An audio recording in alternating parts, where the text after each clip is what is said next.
chat. This video is called How a Taco Demolishes Atheism with Eric Hernandez.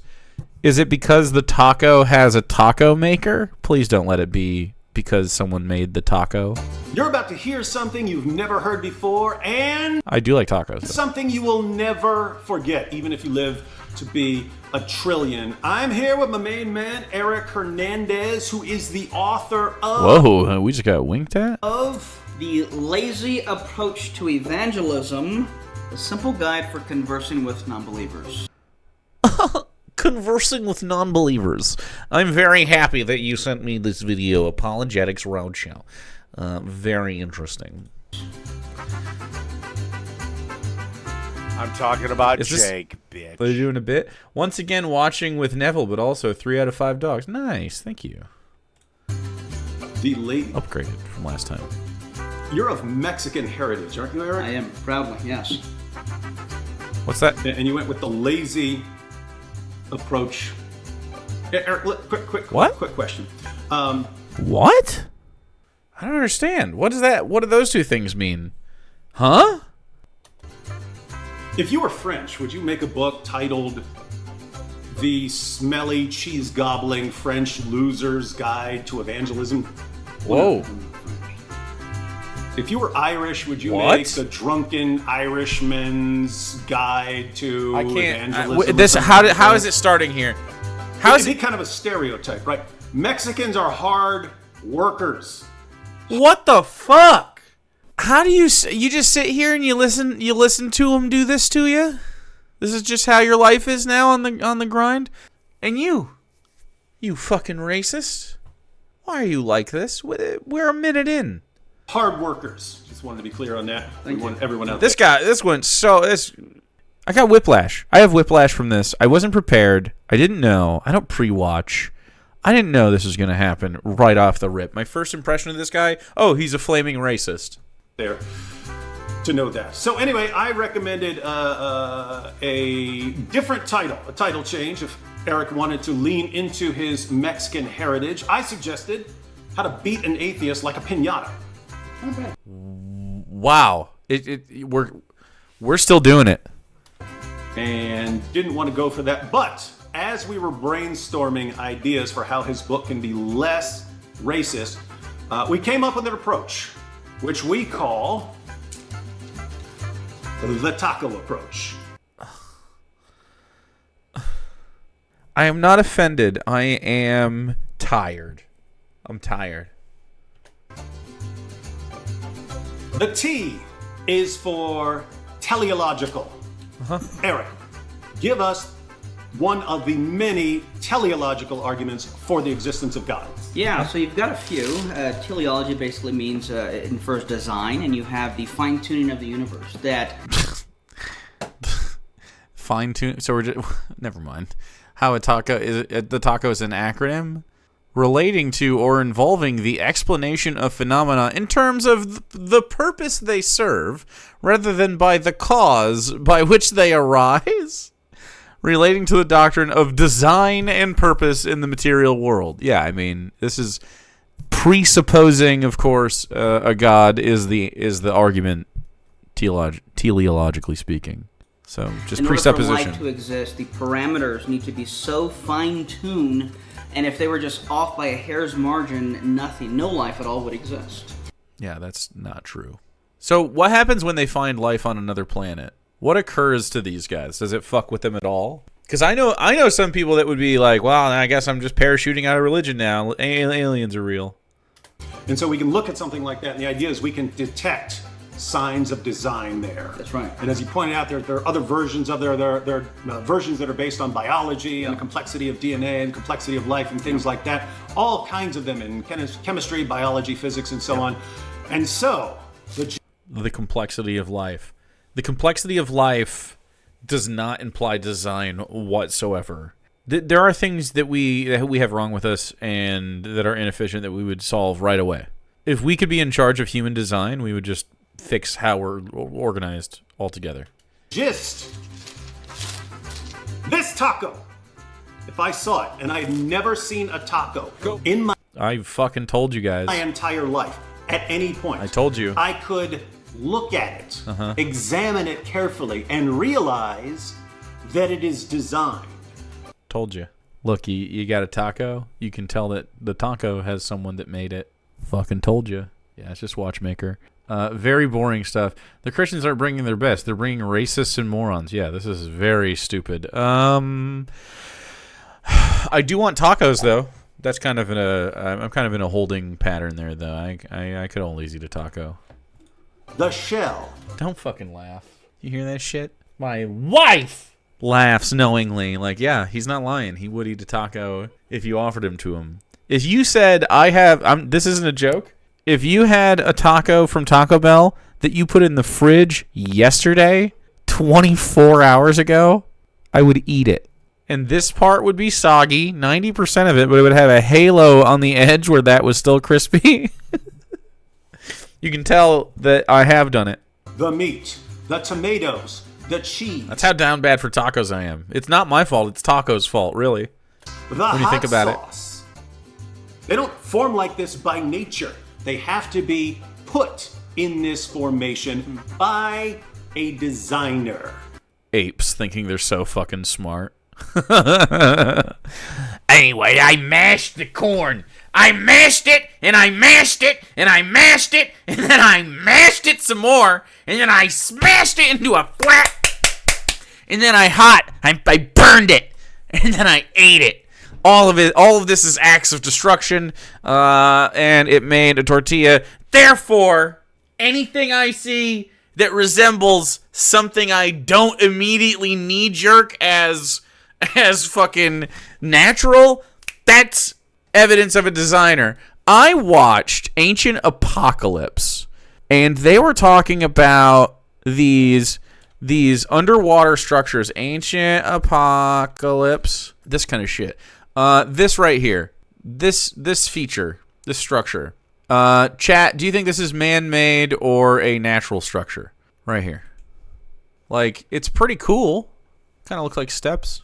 This is off the coast of Japan, I think, maybe? I don't even remember. There's more elsewhere. Looks like rocks to me, sir. Anyway, so yeah, this is natural. These are also natural. They're cool. They're cool as fuck, but they've been studied. People are like, oh, it's like some kind of the Bimini Road. Like, this might be natural. Here's the other side of it, which is a crazy picture, right? Like, this is, like, just based on vibes, you're like, I don't know, dude. This could be... Wait, can I just click on this or what? Anyway, this is the other side of this right here. Yeah, it's a totally natural structure, but it leads to all these, like, straight lines, and it looks really geometric and shit. It looks cool. Looks like you can see a human being here. This is not usable for a normal-sized human, so... Did giants make it? No, it wasn't designed at all. So, anyway, things that can look designed and not be designed at all. Anyway, so they would argue, well, no, God made the world or whatever. So you can't even do anything. You could do the basalt things. These are cool. These look dope as fuck, right? Like it looks like structure that has been carved, but they're not. It's just how it works. Well, that's kind of a dizzying. Very fucking cool. Like, that's so rad. Love that. That's even more rad. It happens all over the world. All the time. No designer. Rocks are neat. Bismuth crystals are super fun. Yeah, there's so many. There's so many. I guess we'll do one more. We'll do the bismuth because it is cool. Like, this is a naturally occurring thing, and I'm sure many of you already know about this. But some people maybe are like, I don't like rocks or geology. You should. You should like all sorts of science because it's interesting. Why does this happen? Not God is the answer. It just is. It happens due to the way the substance forms, right? Like, it's quirks of physics and pressure and different elements and, the different forces that are exerted on these things and how they react. And it's just cool, man. There's no reason to suspect. If tacos grew on trees, that would not imply that God is a fan of tacos. It would imply that we have become God because we have taco trees. We don't need them anymore. We should cut the tree down, build a ladder to heaven, find him and kill him, and then eat tacos forever. That is teleology. Taco teleology. A. This is a bad video. Is how many views does it have? 20,000 from the Apologetics Roadshow. I mean, I guess they must do a lot of Christian stuff. I assume it's this guy and he invited this other person on. Yeah, wow, this guy sucks. He reminds me of maybe Shadiversity a little bit. I don't know. There's something going on there. He reminds me of somebody else. I hope this taco meat lodges in his appendix and proves his ass wrong with a vengeance. Wow. The appendix, huh? I hope nothing gets lodged in my appendix. Gay rocks, not in my Christian Minecraft server. Not in any. Not allowed. For axiological. The axiological arguments, most common form that we're familiar with is the moral argument, but give us an example of an axiological argument for the existence of God. So, like an axiom? you have one of the traditional formulations today is that if God does not exist, then objective moral values and duties. Oh my God! Holy shit! Objective moral. I mean, it's obvious that objective morality isn't a thing. It's not real. We are apes on this rock. I can't stress to you enough how self-righteous and self-important we are, and how deeply flawed our minds are.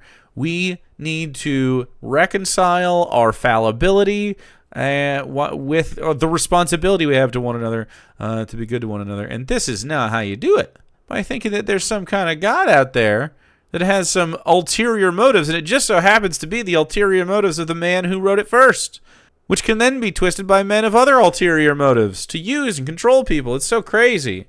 I think you should free yourself from this shit. This is so bad. And there's no objective morality. Turns out there isn't, by the way. If there's objective morality, then you should agree with everything that you find repugnant in the Bible.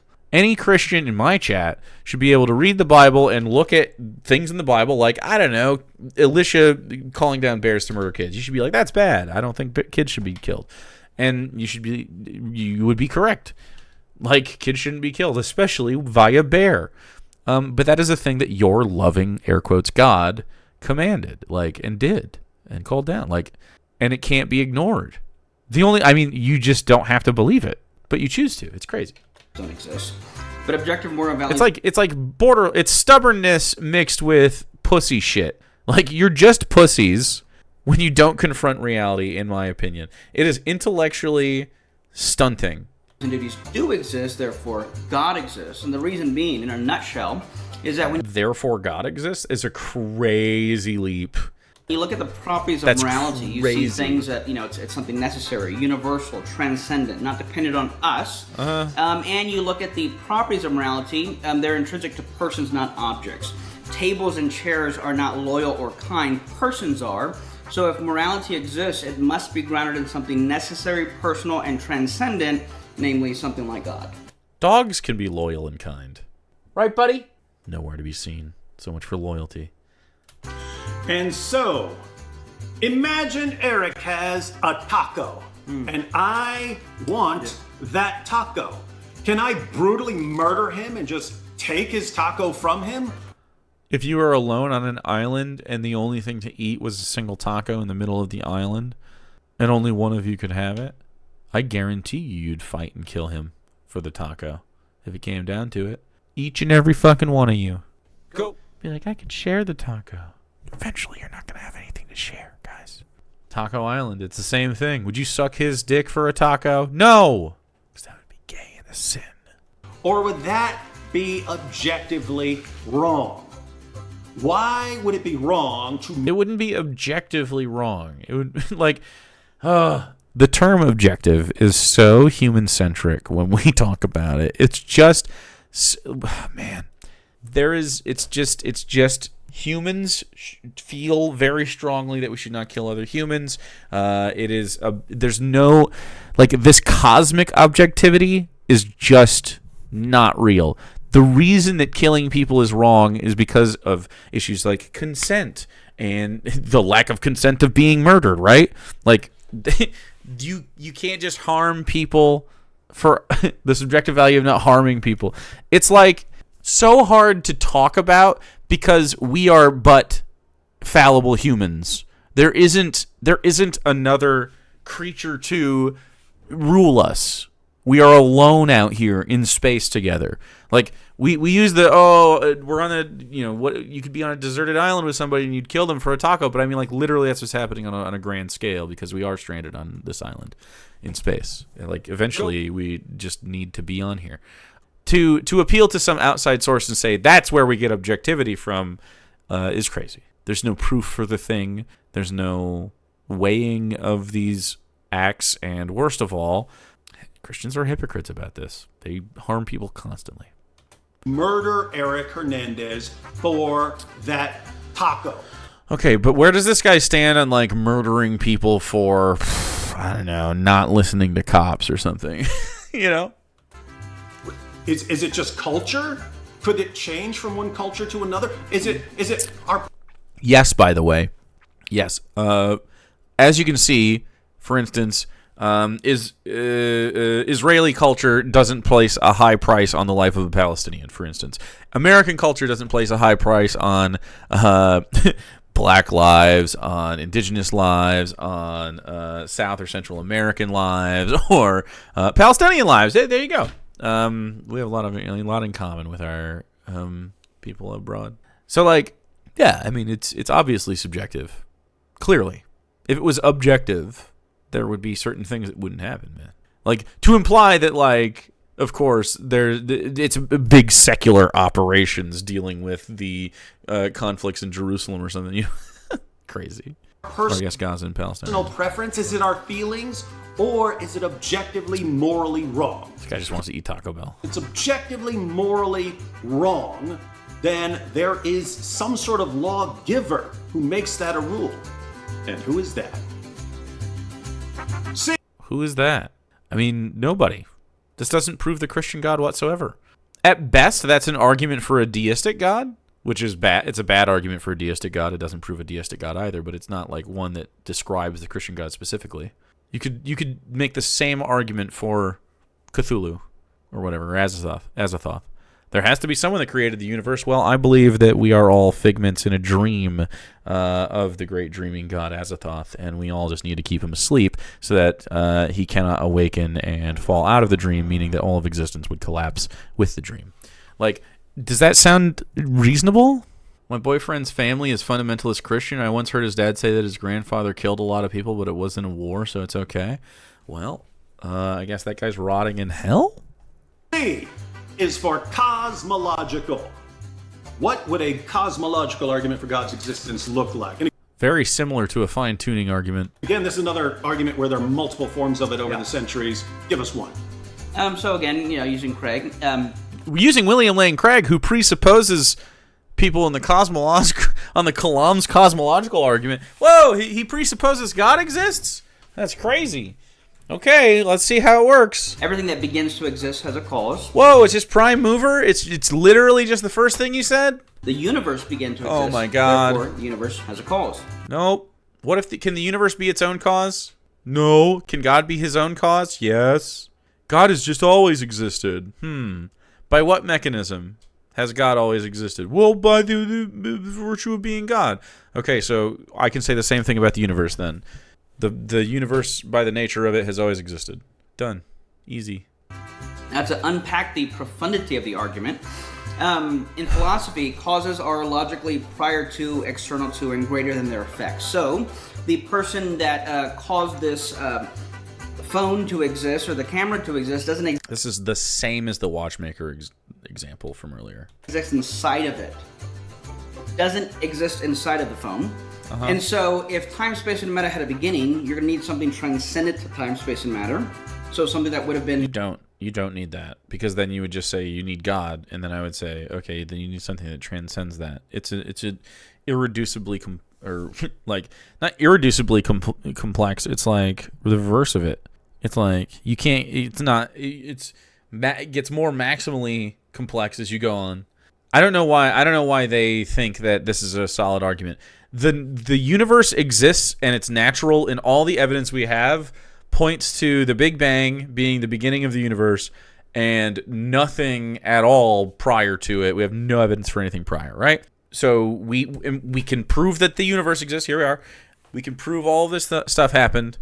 There is nothing simple about adding an omniscient, omnipotent, outside of time-space being with a personal interest in this specific planet to the extent that it's had this like torrid history with this specific god, right? Like, there's no evidence to suggest that whatsoever. In fact, the evidence contradicts it so much so that I'm comfortable being an anti-theist and an atheist. Like, I mean, it's just like they always make you'll hear a lot of atheists even say like, oh, well, you can't prove a negative, so you can't make a positive claim on atheism. It's like, no. I mean, like, material reality literally contradicts so much and pushes back on a narrative so heavily to imply that no.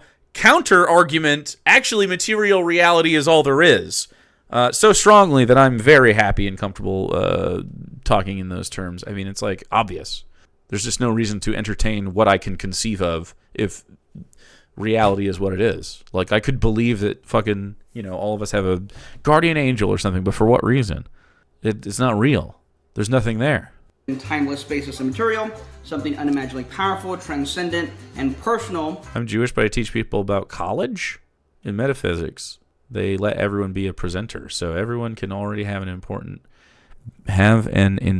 or if they don't want to mention too much, present the four quarters of God. What? To have the decision to create something. That wasn't a sentence. None of that was thoughts. Hey, Rilo Jin, you are a religious person. I would love to come talk. I would love you to come talk, actually, and have a discussion about your beliefs and why they're incorrect. Out of nothing, and thus, once again, you have something like God.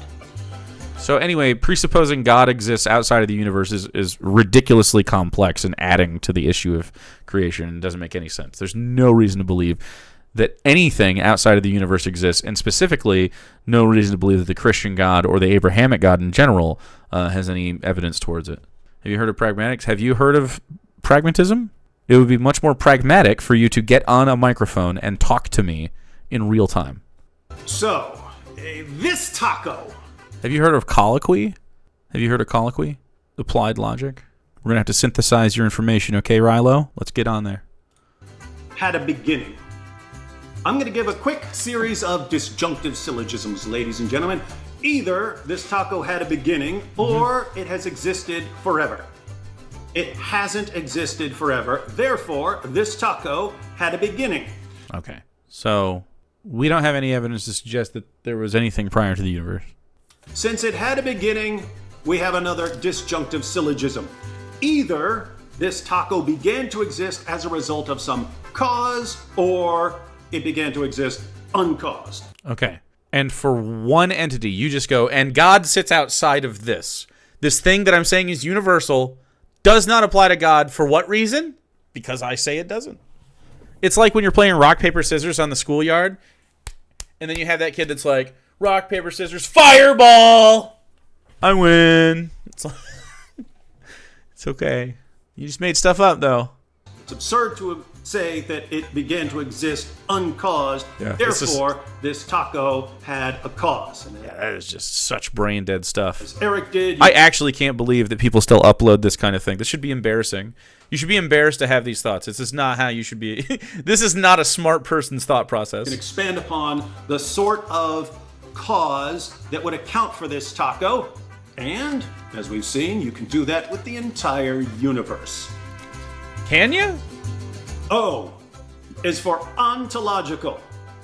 Lots of different ontological arguments, famously by people like Anselm. You just did one. Planiga has offered ontological arguments, but give us an example of an ontological argument for the existence of God.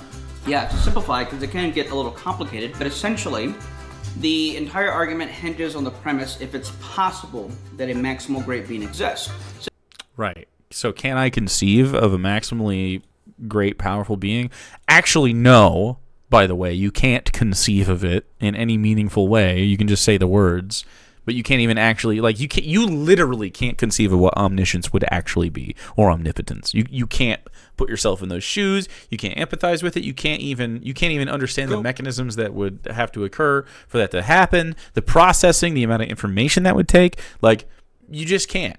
To say that you can actually think of and conceive of what the God that you're describing is crazy. These guys had their heads up each other's asses the past 10 years and never saw any content refuting all this bullshit, apparently.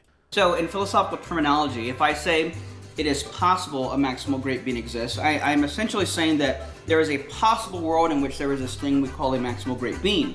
But once you allow that, then by definition, a maximal great being is going to exist necessarily in every possible world, including the actual world. So No. Huh?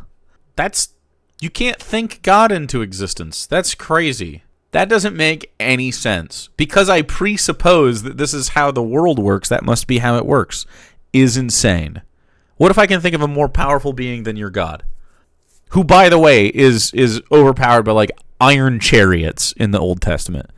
Who has not had a peep uttered since, 2,000 years ago? Haven't seen shit. If it's possible a maximal great being exists, then necessarily a maximal great being exists in the actual world. If it's possible. Okay, well, my argument is then that the Bible does not describe a maximally great being, and in fact describes a very flawed and small being who had to be wielded around by nomadic tribes in a box. Then a maximally great being.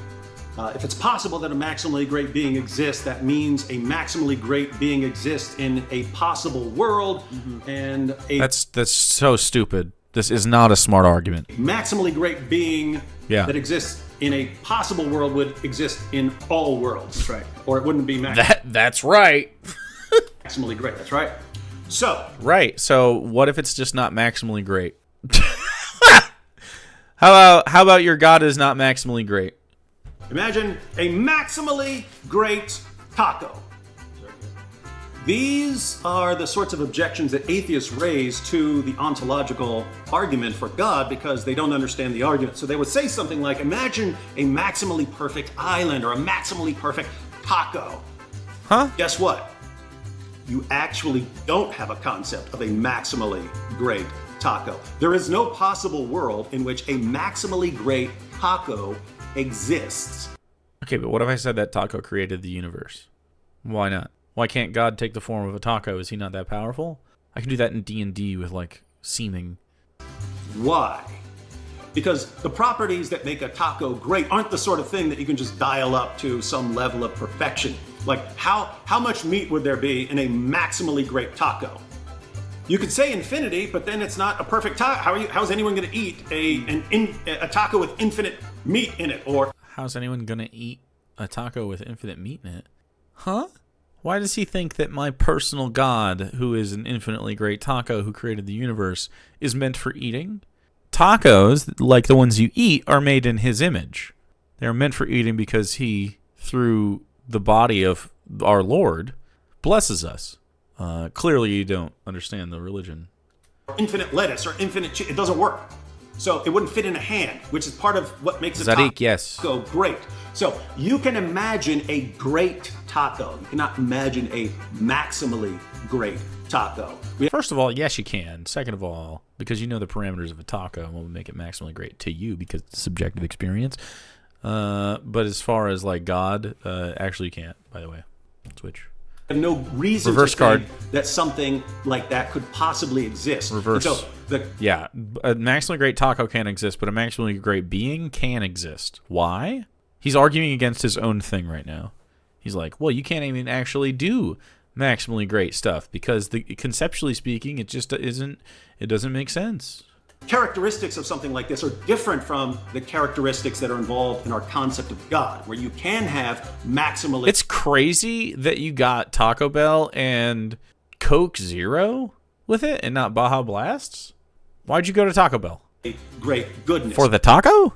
Maximally great power, maximally great knowledge. These are the characteristics of a maximally great being. And so we can say a maximally great being is possible. You drink Coke Zero, but you don't get it with your Taco Bell for two reasons. Number one, Taco Bell sells Pepsi products, of course. And number two, because you get Baja Blast. And if it's possible... The Baja Blast gelato slaps, by the way. I need it. I need to try it. In some world, then a maximally great being exists in all worlds, including ours. So, whenever you see a taco from now on, remember the taco approach. T. Teleological. Yeah, this is a bad video. This is a very bad video. A. Axiological. C. Cosmological. O. Ontological. That is the taco approach. Every time you see a taco, every time you're eating a taco with someone, use this as an opportunity to share these arguments. And if you want more, be sure to grab the extremely racist, stereotypical, lazy approach to evangelism by our Mexican friend, Eric Hernandez. Dude, he is fucking racist.